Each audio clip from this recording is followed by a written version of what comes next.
If you look down upon a city with the widest bird's eye view, you might wonder how it functions. Who takes care of me and you? Who makes sure there's food for vegans and for carnivores as well? It seems like there's a wizard who has cast a magic spell. Just think of one small part. Who makes sure there's so much bread? You want rye, you want ciabatta, or make it sourdough instead? A baguette or a croissant? It doesn't matter, don't you see? You get yours and she gets hers and I get mine. How can that be? One's buying a dozen bagels to grace an impromptu brunch. One's using food stamps for a simple loaf to make her children lunch.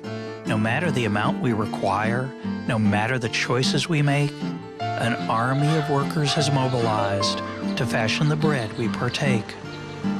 The farmer who grows the wheat, the miller who grinds the flour, the baker and all the others who work hour after hour, they're all on their own, each one making independent decisions. But somehow their plans fit together with the greatest degree of precision. So there must be a czar of wheat and flour, of trucks and of bread and yeast to allocate and oversee and plan at the very least for the unexpected change. What if today's not like yesterday? It never is though, is it? So who keeps chaos away? Because there's order all around us. Things look as if they're planned, like the supply of bread in a city, enough to match up with demand. And though flour is used for more than just bread, we never have to fight over where it goes and who gets what. So why do we sleep so well at night, knowing nobody's in charge? It looks like all is left to chance.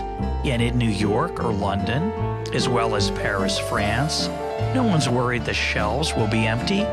We take supply for granted. But it's a marvel, it's a miracle. The world's somehow enchanted. Of course, the result's never perfect, but the system's organic, alive.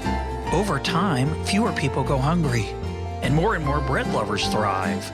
And if you're allergic to gluten, there are sellers who work for you, too.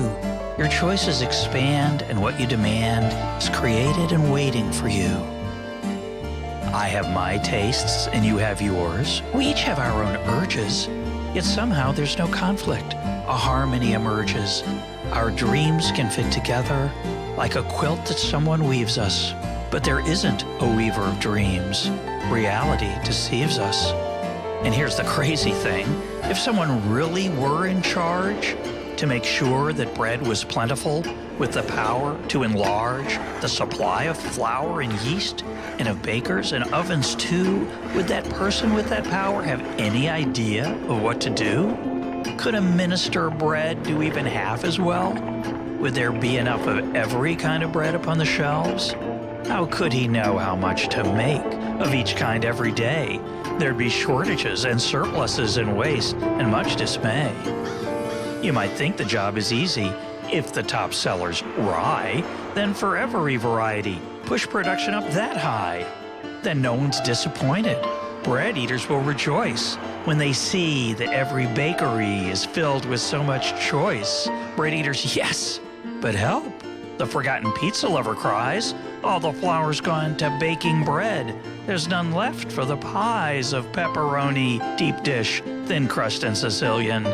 You've solved the bread challenge, yes, but created another million problems. No problem. We'll just grow lots more wheat.